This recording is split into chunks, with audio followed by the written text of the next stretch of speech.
What's up, YouTube? MCohl40 here. I wanted to analyze the 16th place gadget deck from the YCS this previous weekend in a sealed format. I wanted to voice my opinion on a few things and clear up a few card choices as opposed from him to my playstyle, and I wanted to understand what he was thinking as a player. So I kind of wanted to walk through that. It's kind of a shame I don't have his side deck.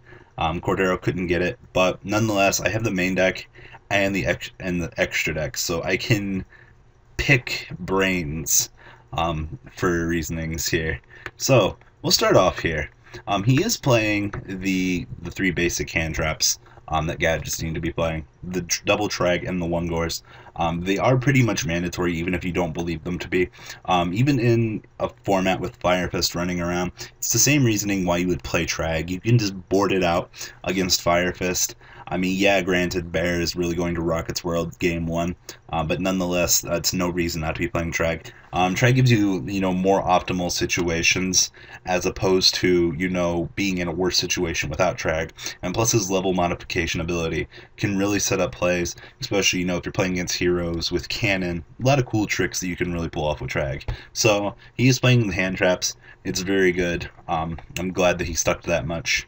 Onto the Machina engine. This was something that was kind of interesting in my eyes, because I've actually noticed something that he talked about, and it can go 50-50 on that. He is playing the 3 gear frames, which is standard, but then we get into the double fortress, double cannon. I personally prefer 3 fortress, 1 cannon.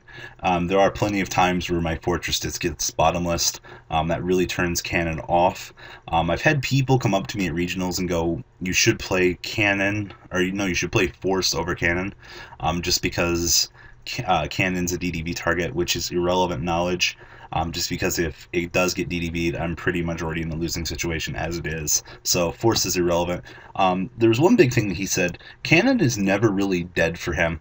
I can understand his logic on the 2 for 2, because once you get the fortress set up, you can recruit for, the cannons from your deck and then maintain the fortress drop from the graveyard. But the problem I've always ran into as a player is, oh wow, my fortress just got bottomless. What am I going to do with the cannon? At least with double cannon, he can successfully pull off, multiple big eye plays if need be, even though, most gadget players don't play more than 1 big eye. But the graveyard recursion on the fortress really warrants you as a player to decide if you want to play the 3 fortress, the 1 cannon, double fortress, double cannon, or 2 fortress, 1 cannon, depending on what your player preference is. There are all many aspects of them, so whichever you decide as a player, just make sure you test adequately and understand that there are multiple options that can benefit multiple players on that. He is playing 6 gadgets. The reasoning behind 6 gadgets is this. If I take up these 3 slots right here, the ratio of me opening up double gadgets in my hand is going to make my opening hand crap. Alright, 6 gadgets is a lot more consistent to a lot more players. Depending on how you play the deck, 6 gadgets is fine, just because you're going to, be able to do stuff by the time the flow of the gadgets ends.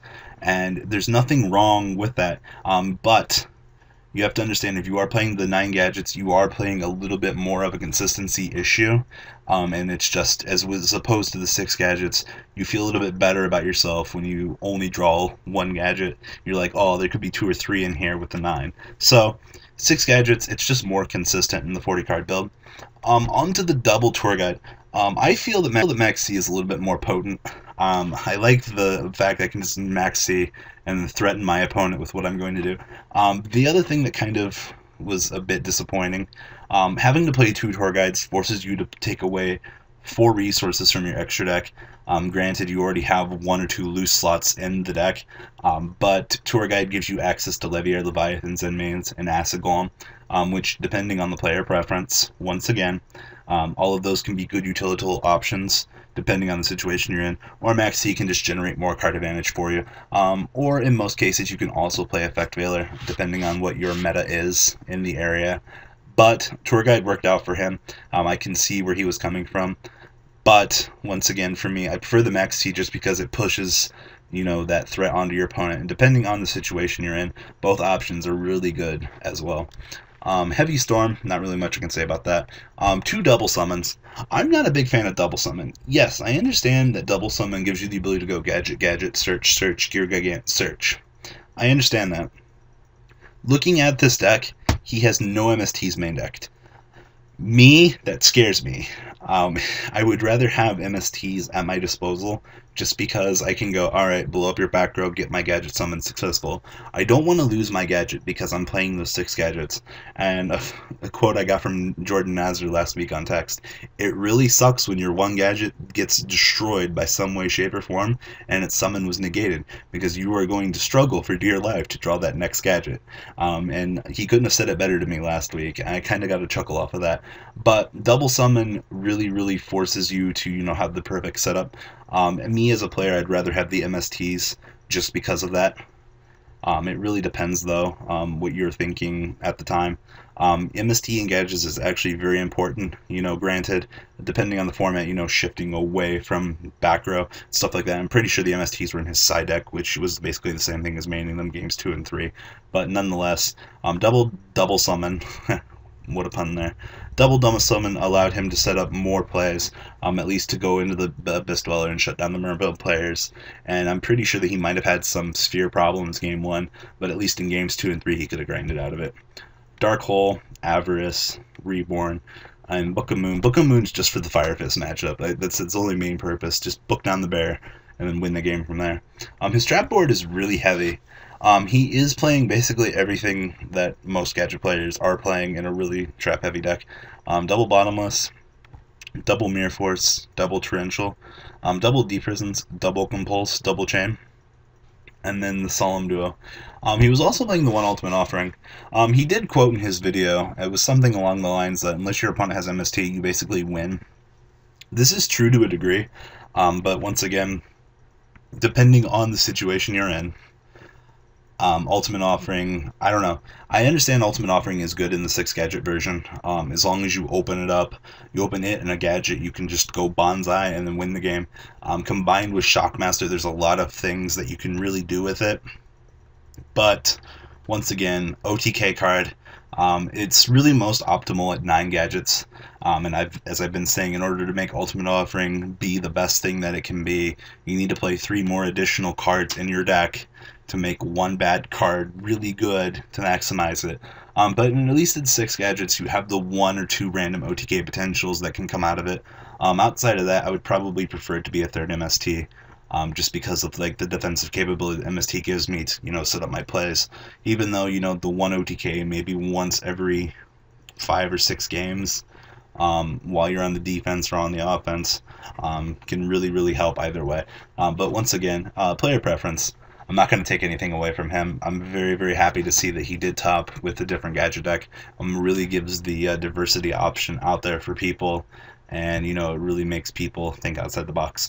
On his extra deck, something else before I go into the extra. He is not playing the Mind Control. Mind Control is kind of really bad right now.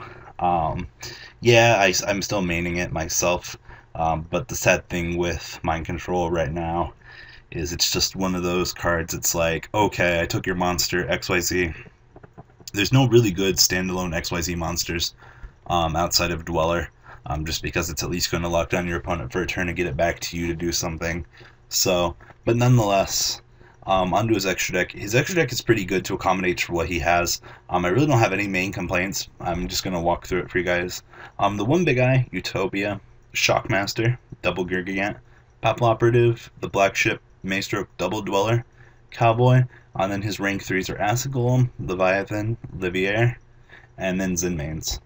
I can't really say much more about this other than, and yeah. So, I'm very glad that he got top 16 with this deck. And there was a bit of a discretion going around that he mind crushed some Prophecy player that would have had game against him in top 32, something along those lines. Not quite sure what the rumor was, but I just wanted to throw that out there. But I did want to talk about his build. Let me know what you guys think about his build in contrast to mine.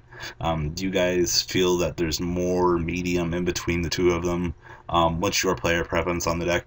I've tried to tell you guys multiple times that there's differences between the control version and the OTK Ultimate Offering 9 gadget version. They are very different things, so do keep that in mind. when you're listening to this, or after you've listened to this, whichever comes first. Most people skip to the end anyway, but yeah. I hope you guys enjoyed this video. Leave a comment down below. I know I haven't done any re-innovating the gadgets in quite some time. It really hasn't been much to talk about in the gadget world. I mean, if you want to play against dragons, just side or main goes and match, and you'll win all day. But outside of that, it should be stuff we were already doing. I still want to know what his side deck was. I'm very curious to know what some of his techie options were. But nonetheless, the tour guide version of gadgets is still around, guys. So let me know what you guys think about this deck and the things I've said in the comment section down below. I'll be happy to read them. And I'll do some more gadget videos in the future, hopefully not too long from now. Later, guys.